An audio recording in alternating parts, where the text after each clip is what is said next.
भारत के एक भी सनातनी को ये बात नहीं पता है। पिछले 8 साल से कहते कहते मुझे ये चीजें रट गई है। मैं चलते फिरते बोलता हूँ, 10 लोगों के सामने बोलता हूँ, 50 लोगों के सामने बोलता हूँ। जिन लोगों को इस मुहिम में साथ खड़ा होना था, उनकी समस्या ये हो गई है कि उनका ये तो ऐसी बातें कर रहा है जिससे हिंदू भड़क सकता है। अगर राष्ट्र बचाने के लिए हिंदू भड़क सकता है तो हर हिंदू को भड़क जाना चाहिए। राष्ट्र के ऊपर ना कोई संगठन है, ना कोई व्यक्ति है, ना कोई राजनीतिक दल है। राष्ट्र से ऊपर कोई नहीं हो सकता। अपनी बात उस सनातनी समाज के कान तक पहुंचा दी, लेकिन फिर भी हमें लगा पता नहीं क्या कहानी सुना रहा है। कोई घोषणा तो की नहीं इसने बिजली के दाम कम करने की, हम तो इसीलिए आए थे। उसने एक कहानी सुनाई, एक शेर और शेरनी अपने 4 बच्चों के साथ जंगल से जा रहे थे। शेर और शेरनी का स्वभाव शिकार करने का होता है। शेर शेरनी को कोई शिकारी दिखाई दे गया, जानवर। शेर और शेरनी उसका शिकार करने के लिए उसके पीछे दौड़े। थोड़ा रास्ता लंबा हो गया, वो दौड़ के आगे चले गए। उनके 4 बच्चों में से 3 बच्चे बहुत तेजी से आगे दौड़े। शेर ने शिकार कर लिया। शिकार करके शेर शेरनी आगे बढ़ गए। उनके 3 बच्चे जो भागे बहुत तेजी से, वो भी उनके साथ चले गए। एक बच्चा जो हिंदू था, वो थक गया, वो भटक गया, वो पीछे छूट गया, वो चले गए जंगल। वहां जाके शेरनी को पता चला कि उसका चौथा बच्चा उसके पास नहीं। वो बड़ी दुखी हुई, उसने बड़ा ढूंढने की कोशिश की, वो नहीं मिला उसको। उसी जंगल में भेड़ चराने वाला कोई चरागाह जा रहा था। वो शेर का बच्चा उन भेड़ों के बीच में चला गया। वो भेड़ वाला उस सबको हका के ले गया। बहुत दिन बाद उसे पता चला कि ये भेड़ तो नहीं है, ये कोई शेर का बच्चा है। खैर उसने कहा कि इनको रहने देते हैं, अब क्या करते हैं, आ गया। वो शेर का बच्चा भेड़ों के साथ रहते रहते उसकी हरकतें वैसे ही हो गई। वो वैसे ही सोचने लगा। और एक लंबे समय के बाद, 700-800 साल के बाद, वो शेर फिर दोबारा जंगल में लौटा। शेरनी भी साथ में थी। शेरनी ने दूर से अपने बच्चे को पहचान लिया कि वो भेड़ों के बीच में है, वो उसी का बच्चा है। शेरनी उसके पास गई और उससे कहा, तू मेरा बच्चा है? बोला, नहीं, मैं भेड़ हूं।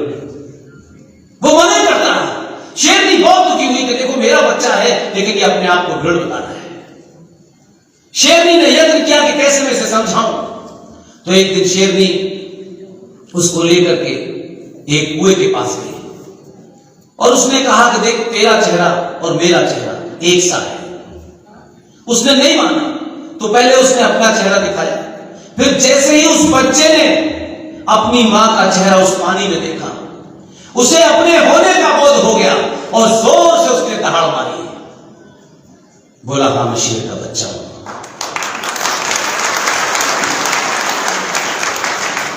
इस कहानी का इतना ही मतलब था कि 2014 में पता चला कि आप शेर के बच्चे हैं।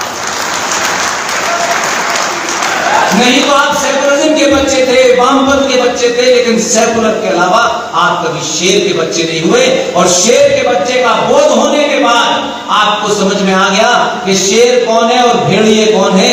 इसलिए 14 पैदा हुआ, 19 पैदा हुआ, 22 पैदा हुआ, और शेर बने रहिए अगले 500 साल तक, जब से पूरी दुनिया से ये जिहादी और आतंकवादी समाप्त हो जाए। इतना ही करना है आपको, और कुछ नहीं करना है। ये कहानी सुना के वो चला गया, आपकी समझ में नहीं आया। उसने एक बार नहीं, वो हर रास्ते से मैसेज देता है, लेकिन आपके दिमाग में तो जीएसटी अटकी हुई है, आपको तो इनकम टैक्स की स्लैब।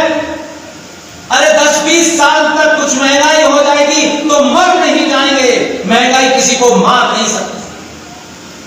हजारों काम करके जिंदा रह सकते हैं, लेकिन ये राष्ट्र नहीं होगा तो किसके गुलाम बनेंगे ये बताइए, कहां जाएंगे? जब राष्ट्र समाप्त हुआ तो हमारी और माए बहनें ही इन जिहादी इस्लामिक आतंकवादियों के हरम की हिस्सा बनती थी। इन्हीं को 2-2 रुपए में अफगानिस्तान के अंदर बेचा जाता था। महंगाई जरूरी है कि उस मां और बहन की इज्जत जरूरी है, तय करना आपका काम है। दिखावे के लिए 500 गाड़ियां, 10 मकान, ये और वो अगर नहीं होगा उससे जीवन रुकने वाला नहीं। जिस समाज का सम्मान खत्म हो जाता है, जिस समाज में भाव समाप्त हो जाता है, कोई बात नहीं, कोई मदद बोले तो बच्चे हैं, कोई बात नहीं, वो समाज जिंदा नहीं रहते। इसलिए इसकी चिंता मत कीजिए कि हमें अच्छा कौन कहेगा, हमारी तारीफ कौन कहेगा। जो तारीफ के भूखे होते हैं वो इसमें चिंतित रहते हैं कि कौन तारीफ करेगा। आप में इतनी ताकत होनी चाहिए, अपने ऊपर विश्वास होना चाहिए कि अगर अंग्रेजी नहीं आती है, पैंट शर्ट नहीं पहनता है, हैट नहीं लगाता है, लेकिन उसे अपने पे भरोसा है। हमने तो पहली बार देखा कि भारत की राजनीति में सिर्फ धोती और कुर्ता पहनने वाले आते थे। ये तो आदि आस्तीन का कुर्ता पहनता है तब भी दुनिया लोहा मानती है। तब भी झगड़ा इस रशिया और यूक्रेन के बीच में हो रहा है, लेकिन मध्यस्थता के लिए नहीं बुलाया जाता है। इनका कोई लेना देना नहीं है। और ये अमेरिका के साथ भी खड़ा है और रशिया से तेल भी ले रहा है। अमेरिका रशिया पे बैन लगा रहा है, तुम बैन लगाओ, मेरे देश का एक तेल लेने में तुम भाड़ में जाओ। ये ताकत होनी चाहिए। इसी ताकत को सनातन कहते हैं। यही ताकत आपकी है। दलालों को, मक्कारों को मत चुनिए, और अगर आपके बीच में भी हैं उन दलालों को भी एक्सपोज कीजिए, क्योंकि ऐसे ही दलालों ने बहुत पहले बहुत सारे सौदे किए थे। इसलिए भारत की पार्लियामेंट में, संसद में, खुले संसद में, बीच संसद में भारत राष्ट्र को बेचने वाले समझौते कानून बने। हम गली गली बता नहीं पाए लोगों को कि देखो ये कानून बन गया है, एक बार इसके लिए भी कार सेवा करनी है। नहीं, क्योंकि हिंदुओं पे अत्याचार होता रहे, हिंदुओं की प्रॉपर्टी लुटती रहे, उसी में तो हमारा हिंदुत्व है। हिंदू पिटेगा नहीं तो हमारे पास कैसे आएगा, और हमारे पास आएगा तो हम उसको मूर्ख कैसे बनाएंगे। 1991 में देश में कांग्रेस की सरकार थी और एक कानून बन गया। कुछ लोगों को अयोध्या से अपनी राजनीतिक रोटियां सेकनी थी। तत्कालिक फायदे के लिए पूरे राष्ट्र को गिरवी रख दिया, बताया नहीं किसी ने, और आप में से किसी ने जानने की कोशिश नहीं की। मठों में बैठने वाले, आश्रम चलाने वाले संत महंत, किसी ने इसकी चर्चा पब्लिक में क्यों इतनी नहीं की कि ये सवाल गली गली उठता। लोग चौराहे चौराहे पूछते, नहीं करा।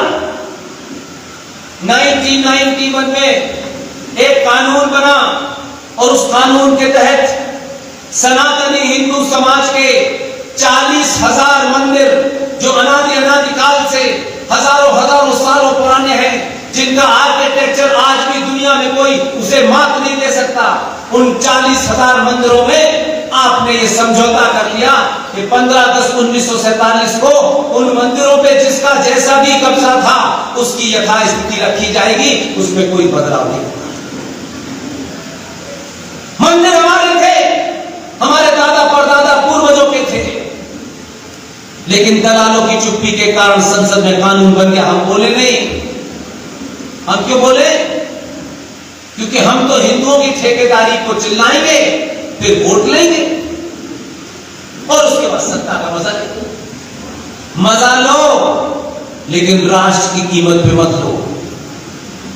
1993 में भारत के संविधान को रौंदते हुए नेशनल कमीशन फॉर माइनॉरिटी बन गया। करीब 20,000 करोड़ का बजट है। मुसलमानों को उसमें इमदाद दी जाएगी क्योंकि वो बेचारे बड़े कमजोर हैं। ये तो पैदाइशी कमजोर 1400 साल से थे, उनकी कमजोरी हम क्या दूर करेंगे भाई। लेकिन हमारे पैसे से पल रहे हैं। 1993 में नेशनल कमीशन फॉर माइनॉरिटी बन गया। 1995 में वक्फ बोर्ड के उस कानून के अंदर बदलाव हो गया। भारत के एक भी सनातनी को ये बात नहीं पता है। पिछले 8 साल से कहते कहते मुझे ये चीजें रट गई है। मैं चलते फिरते बोलता हूँ, 10 लोगों के सामने बोलता हूँ, 50 लोगों के सामने बोलता हूँ। जिन लोगों को इस मुहिम में साथ खड़ा होना था, उनकी समस्या ये हो गई है कि उनका ये तो ऐसी बातें कर रहा है जिससे हिंदू भड़क सकता है। अगर राष्ट्र बचाने के लिए हिंदू भड़क सकता है तो हर हिंदू को भड़क जाना चाहिए।